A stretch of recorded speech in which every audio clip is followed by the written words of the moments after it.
Sharq Turkistondagi kishilik huquq dafsandichiligini tekshirish uchun qurilgan Avstraliya aqllar ambirining xabariga qaraganda, Xitoy hukumatı Uyg'urlarni boshqa o'lkalarga majburiy emgakka to'sish qadamini tiziltiyotdi. Avstraliya strategik siyosat tadqiqot o'rni 2020-yili 2-oyda Uyg'urlar setiladi, Xinjiangda qayta tarbiyalash, majburiyat emgigi va nazorat nomli bo'sish xarakterlik doklad e'lon qildi. Ondan yanama ilgirlagan holda tekshirish elib berib, texmi ko'p dalil isbotlarni o'ttirg'a chiqadi. Bu Xitoyning o'z siyosati to'g'risidagi salbiy xabarlar oldida qo'lini yig'masdan, balki ko'limini texmi kengaytganligini ko'rsatib berdi. 10 minglagan yosh o'z irodasiga xilof holda poyezdlar orqali Xitoy o'lkalariga o'tkazilgan bo'lib, ularning ko'pinchisi bevosita tutib turilish lagerlaridan kelgan.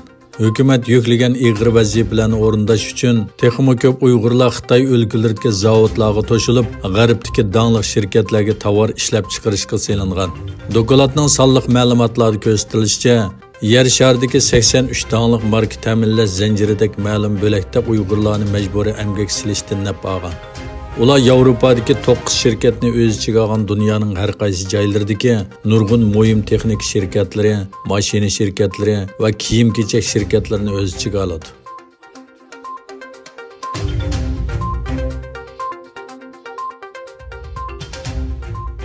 İgilinishicha, Xitoyning Sharq Turkistondagi qurolliq qismlari va qurolliq soqchilari yaqinda keng ko'lamda amaliy jang mashg'i o'tkazgan. Xitoyning rasmiy axborot organi bo'lgan atalmish Xinjiang gazetining xabariga qaraganda, Xitoy armiyasi va Sharq Turkistondagi qurolliq soqchi qismlari qattiq bexatarlik tadbirlarini qo'llanib, harbiy mashq va jang tayyorligini yuqori ko'targan. Xitoy rahbari Xi Jinping seshanba kuni Xitoy armiyasini harbiy kurashga tayyorlik qilishni kuchaytirib, harbiy vazifalarni o'rindash iqtidorini umumyuzlik o'stirishga chaqirgan edi. Xi Jinping Markaziy harbiy komitetining raisi bo'lish sifati bilan Xalq ozodlik armiyasi va qurolliq soqchi qism vakillari o'migining umumiy yig'inida armiyaning oxirgi tafakkurida chang turishi, harbiy mashqni kuchaytirishi va jangga tayyorlik qilishi, yuqumning oldini olish va kontrol qilishni normallashtirishdagi yangi usullar ustida izlanish kerakligini ta'kidlagan.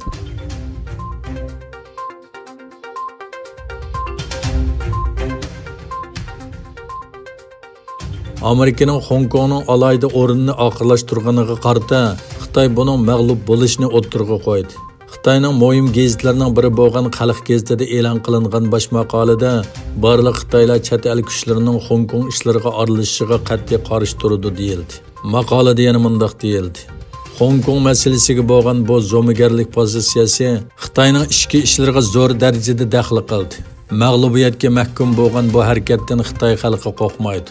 Prezident Donald Trump Xitoy Xalq qurultiyi ma'qullagan davlat bexatarlik qonunining Hong Kongning ma'muriy avtonomiyasi va erkinligiga buzg'unchilik qilishga uringanligi va 1984-yili imzolangan Xitoy Angliya Birlashma Xitobnomasiga xiloflik qilganligini aytgan edi.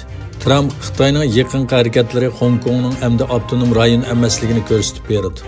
Xitoy allaqachon bir davlat ikki xil tuzumni, bir davlat bir tuzumga o'zgartdi. Bu sababdan alayda imtiyozni bekor qildik degan edi.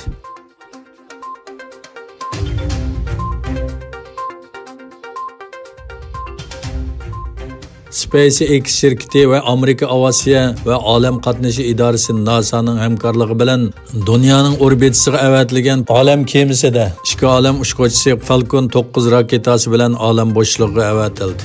SpaceX tarixida tunji qitim kishilarni olam bo'shlig'iga avatgan shaxsiy shirkat degan nomga erishdi.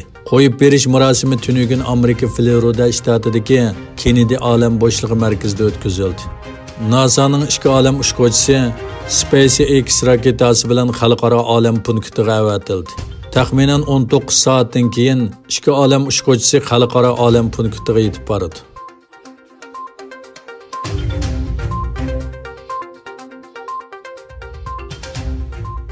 Qo'li kishanlangan George Floyd ismli bir qora tanli kishining oq tanli soqchi tarafidan bo'g'ib o'ldirilishi voqeasi Amerikaning nurg'un shaharlarida namoyish qo'zg'adi.